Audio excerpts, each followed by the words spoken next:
అద్వైత పంచరత్నం 4వ శ్లోకం.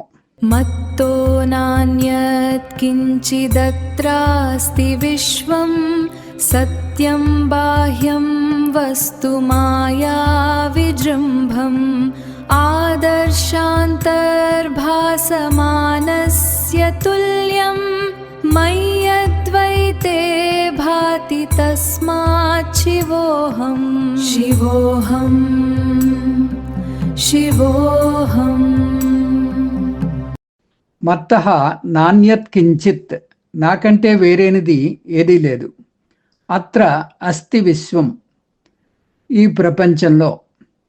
సత్యం బాహ్యం వస్తువు, బయట నిజంగా ఉన్నట్టు అనిపించే వస్తువు. మాయా విజృంభం, మాయ యొక్క విలాసమే. ఆదర్శ అంతః భాసమానస్య తుల్యం, అద్దం లోపల కనిపించే ప్రతిబింబంతో సమానమైనది. మై అద్వైతే భాతి, అద్వైతుడనైన నాయందే ప్రకాశిస్తోంది. తస్మాత్ శివ అహం, అందుకే నేను శివుడను. అద్దంలో ప్రతిబింబం ఎలా కనిపిస్తుందో నాలో ఈ ప్రపంచం అలా ప్రతిఫలిస్తోంది. నాకంటే వేరేనది ఈ సృష్టిలో ఏదీ లేదు. బయట కనిపిస్తున్నదంతా మాయా ప్రభావమే. అద్వైత స్వరూపుడనైన నేను శివుడను.